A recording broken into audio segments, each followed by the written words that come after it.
Hello नमस्कार दोस्तों। मैं महेश सर, चाणक्य गुरु ऑनलाइन क्लासेस में आपका हार्दिक स्वागत करता हूं। आज हम रेट फिजिक्स के लिए हम एक टॉपिक रखते हैं। टॉपिक का नाम है electric current and magnetism. Topic का नाम है अपना इलेक्ट्रिक करंट एंड मैग्नेटिज्म या विद्युत धारा एवं इसके प्रभाव। विद्युत धारा, चुंबक तथा इनके प्रभाव।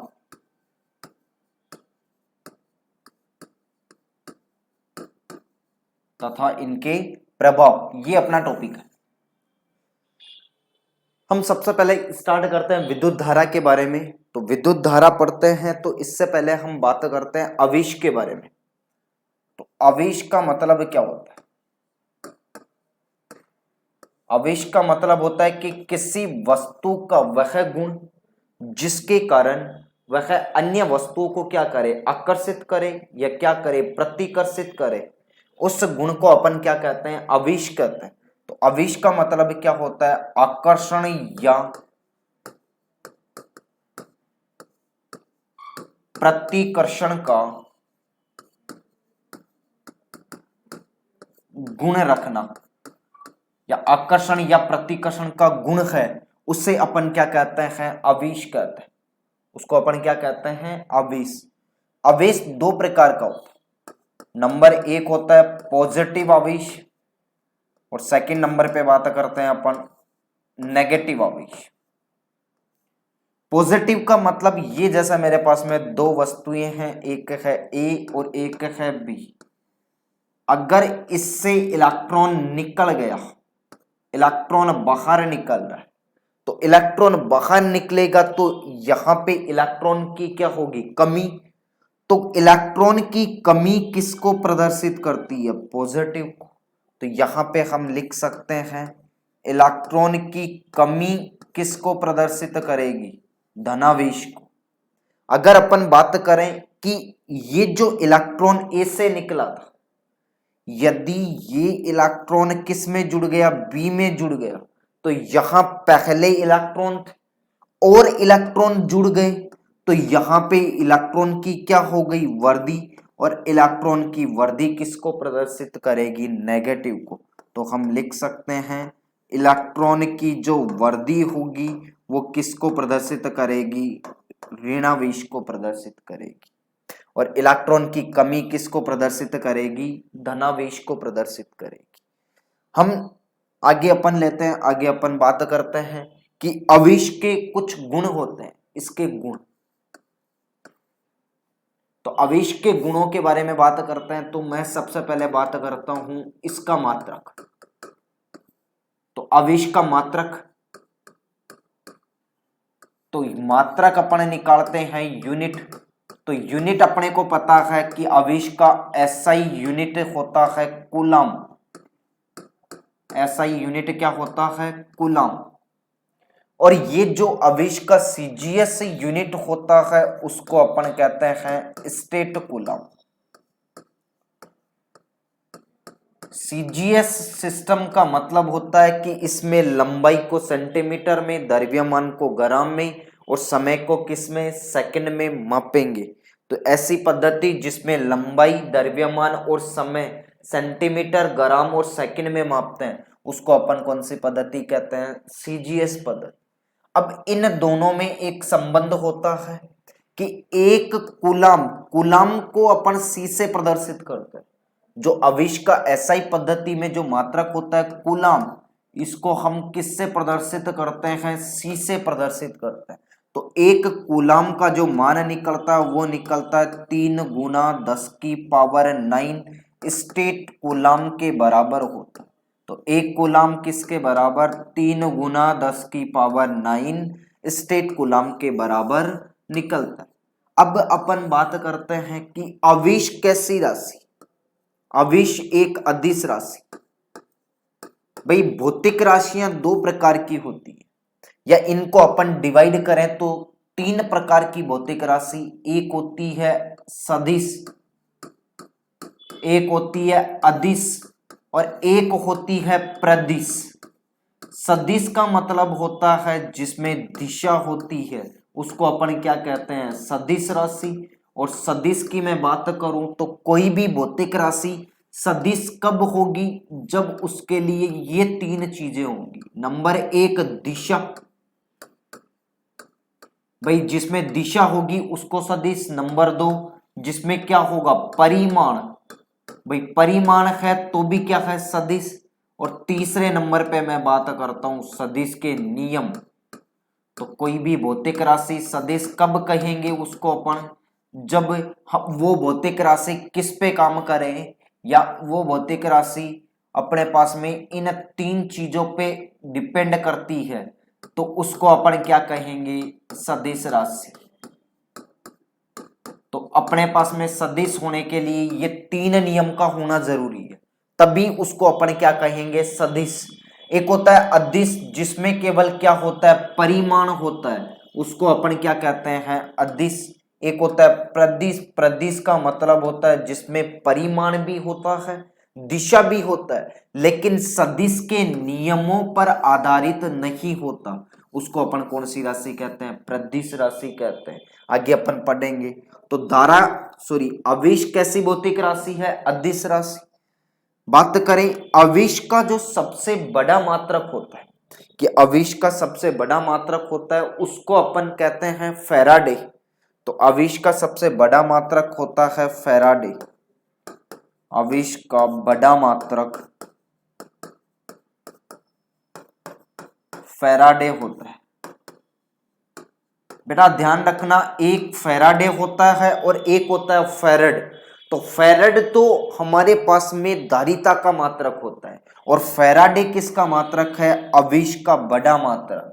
क्योंकि एक फैराडे का मान कितना होता है, तो एक फैराडे बराबर होता है 96,500 कूलम के बराबर होता है।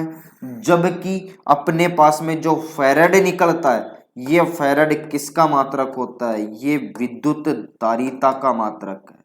इसका मात्रक है विद्युत धारिता का मात्रक क्या होता है, फैरड होता है। और फैराडे किसका मात्रक है, विद्युत आवेश का, या जो आवेश होता है इस आवेश का मात्रक क्या निकलता है, बड़ा मात्रक फैराडे। और ये जो फैरड है ये किसका मात्रक होता है, धारिता का मात्रक होता है। आगे अपन बात करते हैं कि दो आवेश के प्रॉपर्टी चल रहे थे। तो आवेश दो प्रकार का हमने पढ़ा पहले, कि पॉजिटिव होता है, एक नेगेटिव होता है।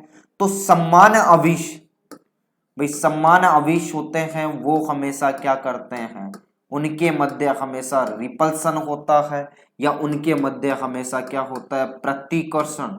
तो समान आवेश हमेशा क्या करते हैं, प्रतिकर्षित करते हैं।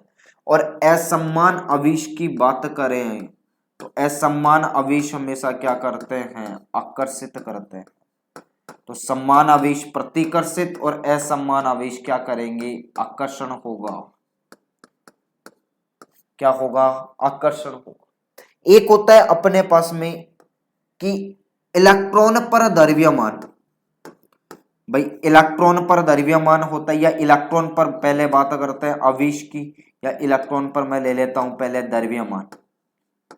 तो इलेक्ट्रॉन का जो द्रव्यमान होता है जिसको अपन m से प्रदर्शित करते हैं, तो इलेक्ट्रॉन का द्रव्यमान होता है 9.1 इंटू 10 की पावर माइनस का 31 किलोग्राम होता है।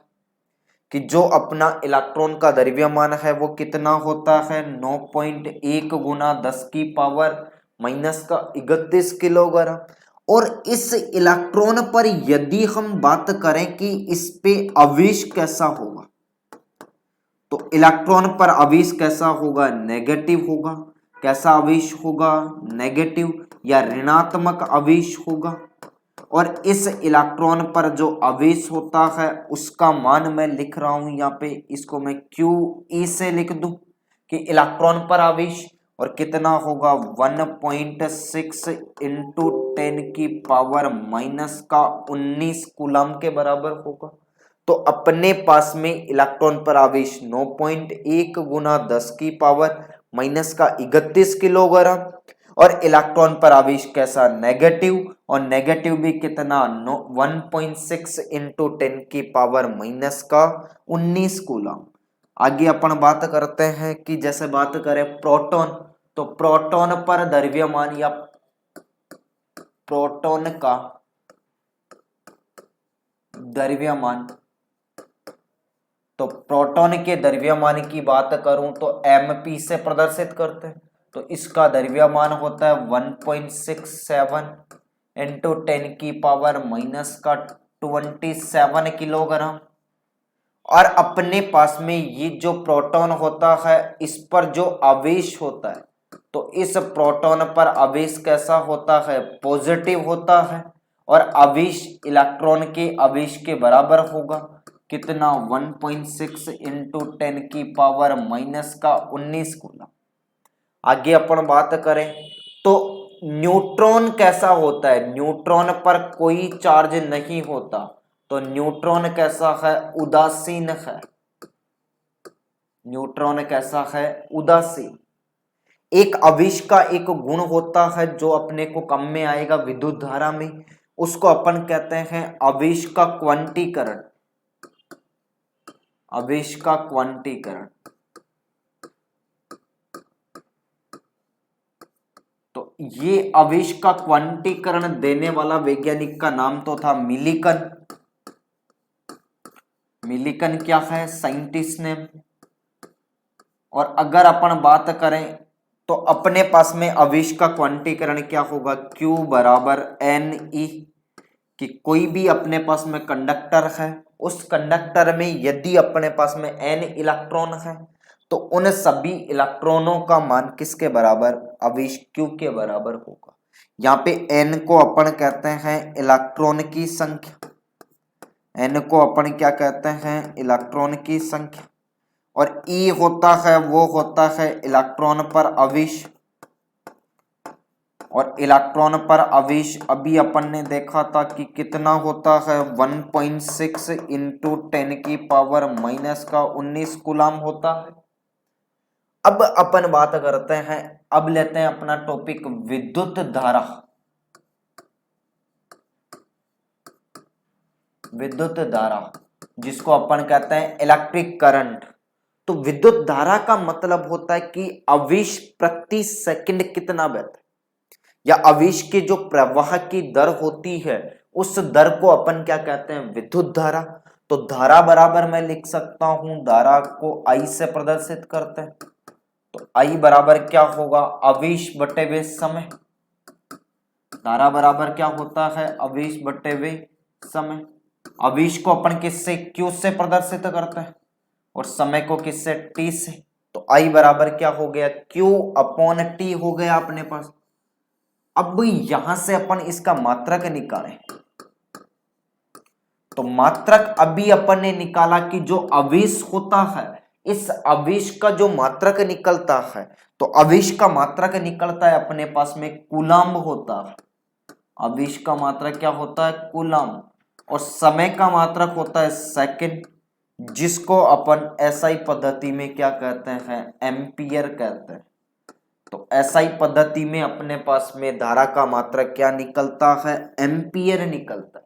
अब हम बात करें कि कोई भी चालक है तो उसमें जो धारा बहती है उस धारा का मापन कैसे करें, या उस धारा को यदि हमें मापना है तो मापने के लिए किसको काम में ले, तो बात करता हूं मापन। तो इसका जो मापन किया जाता है उसका नाम है एमीटर। तो एमीटर के द्वारा धारा नापते हैं, और इस एमीटर को परिपथ में कौन से क्रम में लगाते हैं, श्रेणी क्रम में। कौन से क्रम में लगाते हैं, श्रेणी क्रम में। तो लिख सकते हैं सीरीज कनेक्शन में लगाया जाता है इसको। कौन से कनेक्शन में, सीरीज कनेक्शन में एमीटर को लगाते हैं। और एमीटर करता क्या है, धारा का मापन करता है। ठीक है, आगे अपन लेते हैं कि ये जो धारा होती है ये धारा एक कैसी राशि है? प्रदिश राशि। भाई प्रदिश का मतलब होता है कि वे राशि जिनमें दिशा व परिमाण दोनों है। भाई धारा की दिशा होती है, धारा हमेशा कौन सी दिशा में, यदि धारा की मैं दिशा की बात करूं तो धारा हमेशा पॉजिटिव से कौन सी दिशा में, नेगेटिव दिशा में जाती है। मतलब धारा में एक निश्चित दिशा है, धारा का परिमाण भी होता है, लेकिन धारा फिर भी प्रदिश राशि है। तो ये प्रदिश राशि इसलिए है क्योंकि धारा सदिशों के नियमों पर आधारित नहीं है। या धारा होती है वो सदिशों के जो नियम होते हैं उन पे आधारित नहीं होती या उन पे की पालना नहीं करती, इसलिए धारा को अपन कौन सी राशि? प्रदिश। धारा की डायरेक्शन बताई, पॉजिटिव से नेगेटिव होती है।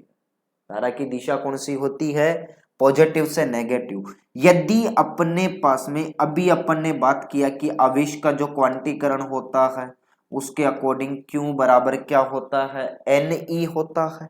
तो यहां से हम धारा का फॉर्मूला निकाल सकते हैं। तो I बराबर क्या होगा? Ne अपॉन क्या हो गया? T हो गया, जिसमें N क्या है? इलेक्ट्रॉन की संख्या। N क्या है? इलेक्ट्रॉन की संख्या। E क्या है? इलेक्ट्रॉन।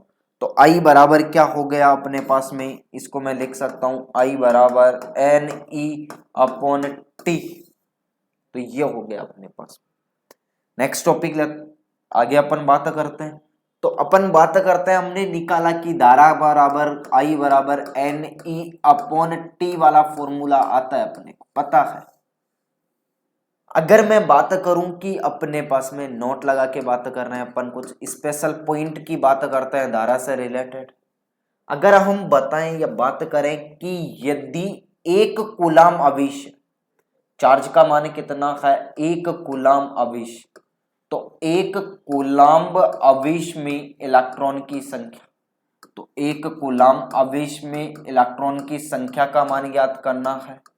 तो इलेक्ट्रॉन की संख्या कैसे ज्ञात करेंगे? तो इलेक्ट्रॉन की संख्या निकालने के लिए हम क्वांटीकरण वाला काम में लेंगे फॉर्मूला।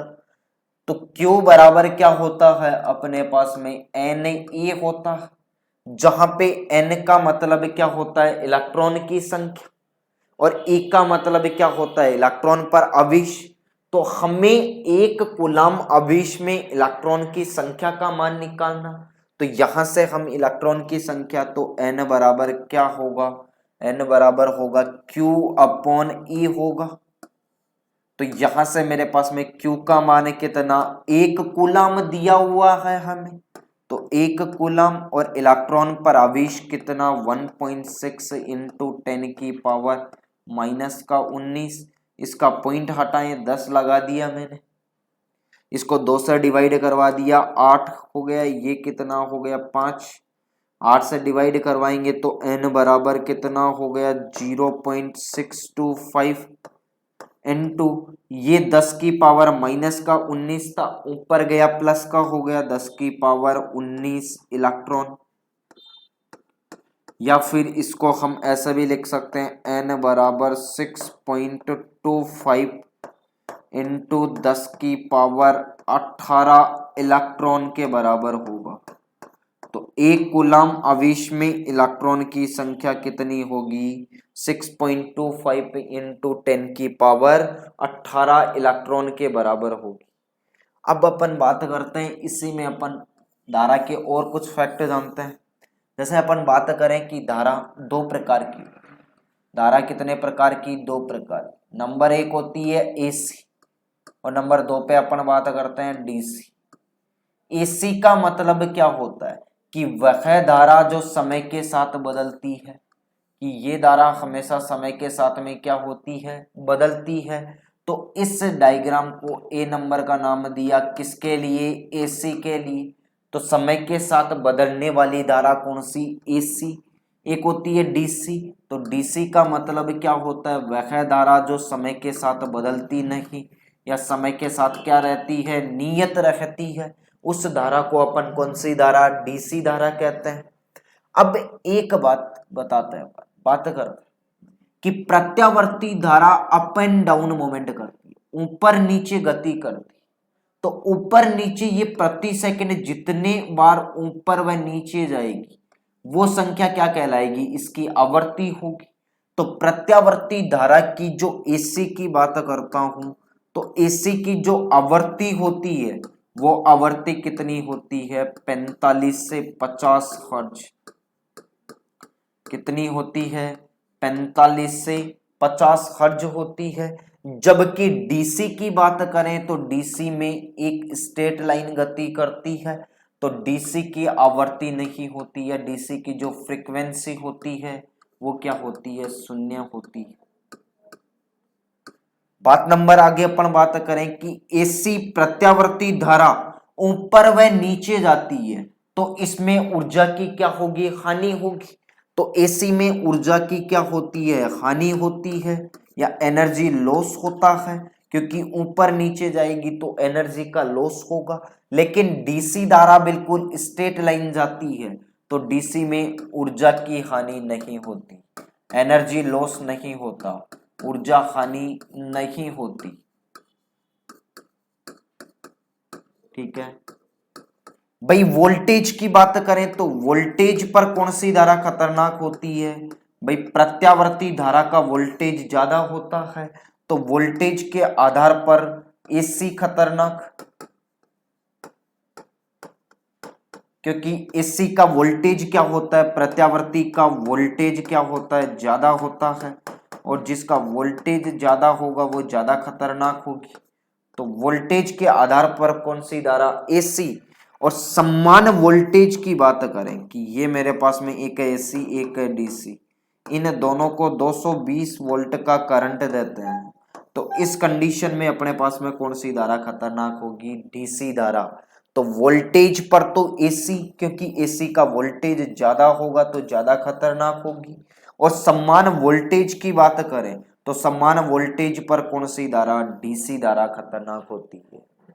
आगे अपन बात करते हैं कि अपने पास में जो एसी धारा है कि प्रत्यावर्ती को, एसी को अगर हमें किस में बदलना, डीसी में बदलना, तो डीसी में बदलेंगे तो इसके लिए हम किसको काम में लेंगे, डायोड या रेक्टिफायर बोलते हैं। तो एसी को डीसी में बदलने वाला क्या कहलाता है, डायोड या रेक्टिफायर। अब बात करते हैं कि डीसी को, दिष्ट धारा को एसी में बदलने वाला हमारे घरों में होता है इन्वर्टर। तो डीसी को एसी में बदलने के लिए हम किसको काम में लेते हैं, इन्वर्टर को काम में लेते हैं। और एसी को डीसी में बदलने के लिए किसको, डायोड या रेक्टिफायर को काम में लेते हैं। तो ये चीज याद रखनी है अपने को, क्योंकि बहुत बार पूछा जाता है यहां से। अब ये था अपना विद्युत धारा वाला। अब इससे आगे अपन टॉपिक लेते हैं विद्युत विभव।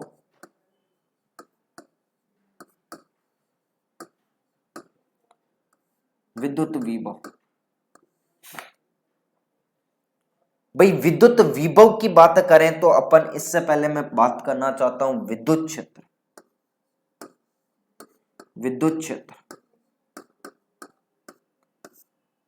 मान लो कि ये अपने पास में कोई एरिया है, कोई क्षेत्रफल है, और इस क्षेत्रफल में मैंने आवेश Q को रख दिया, या इस क्षेत्र में कौन रखा हुआ है, आवेश।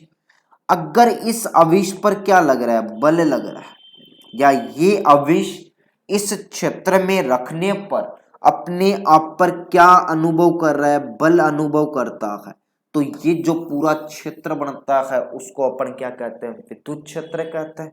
तो ऐसा क्षेत्र, इसको हम लिख सकते हैं डेफिनेशन के रूप में कि ऐसा क्षेत्र जिसमें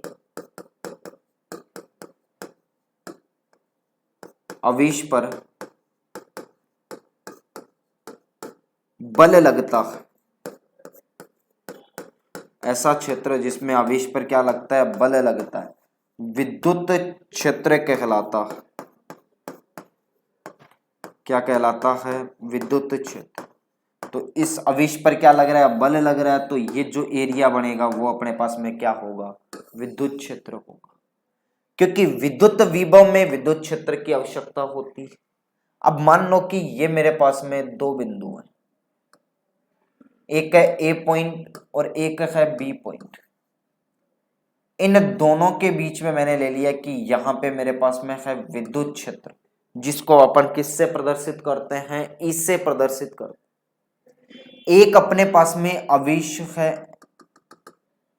जो है इनफाइनाइट, अनंत पर है, और इस आवेश का मान ले लिया मैंने Q, कि ये दो बिंदु हैं ए और बी बिंदु, इन दोनों के बीच में क्या है, विद्युत क्षेत्र। एक आवेश है Q जो कहां स्थित है, अनंत पर है, तो इस आवेश को अनंत से विद्युत क्षेत्र में लाने में कुछ ना कुछ कार्य करना पड़ेगा। तो ये अनंत से आवेश को यहां तक लाएं, इस विद्युत क्षेत्र तक लाएं, तो यहां तक लाने में जो कार्य होगा वो कार्य किसके बराबर होगा, विद्युत विभव के बराबर। तो यहां पे हम लिख सकते हैं विद्युत विभव बराबर, विद्युत विभव बराबर क्या होगा, कार्य बटे वे आवेश। विद्युत विभव को V से प्रदर्शित करते हैं, कार्य को W से, और आवेश को किससे, Q से प्रदर्शित करते हैं। तो V बराबर क्या हो गया, W/Q।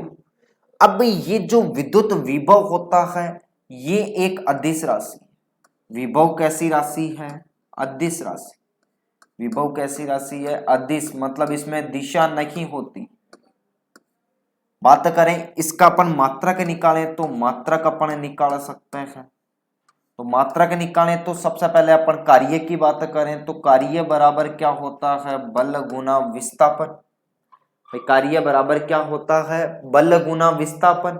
बल का मात्रक होता है न्यूटन और विस्थापन होता है, इसका मात्रक होता है मीटर, और ये न्यूटन इंटू मीटर एसआई पद्धति में किसके बराबर होता है, जूल के बराबर होता है।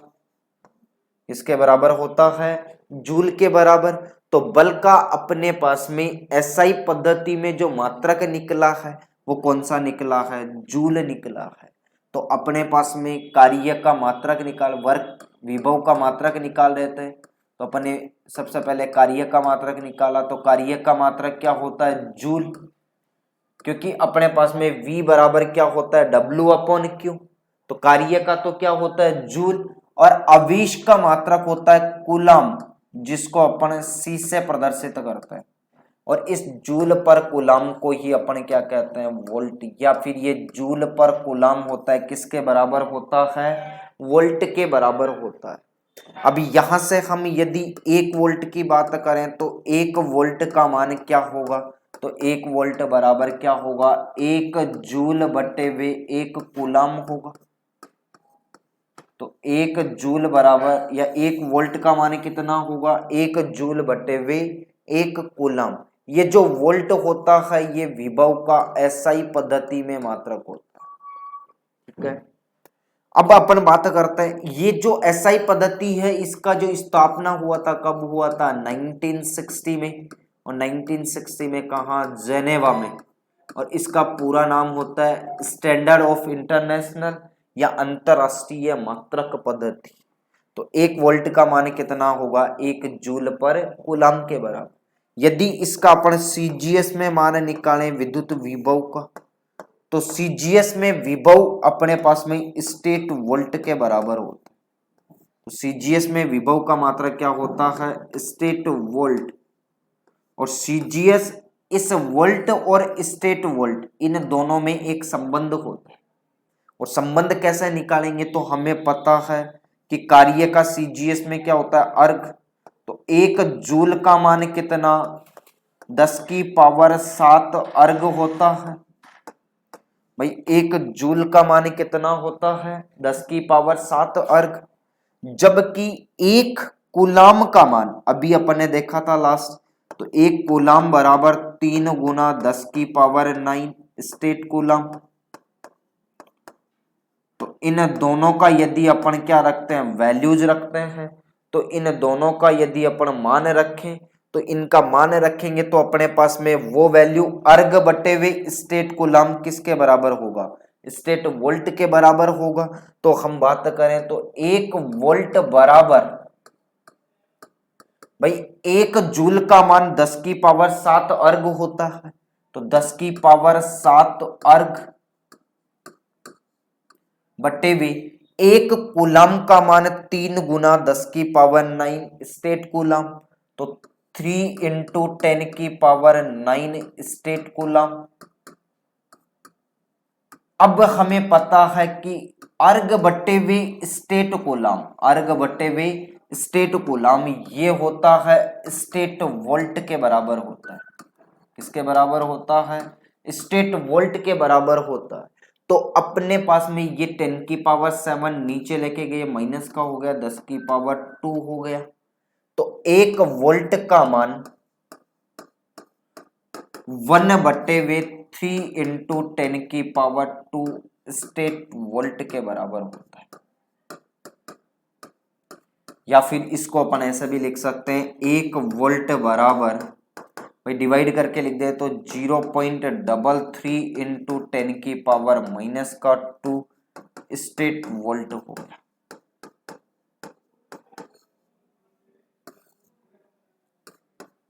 वोल्ट। आगे अपन बात करें कि ये जो विभव होता है इसका अपन मापन किस में करते हैं, तो विभव को मापने के लिए हम वोल्ट मीटर को काम में लेते हैं। किसको काम में लेते हैं? Volt meter. और ये जो वोल्ट मीटर होता है इसको परिपथ में समांतर क्रम में लगाते हैं। कौन से क्रम में संयोजित करते हैं? समांतर क्रम में।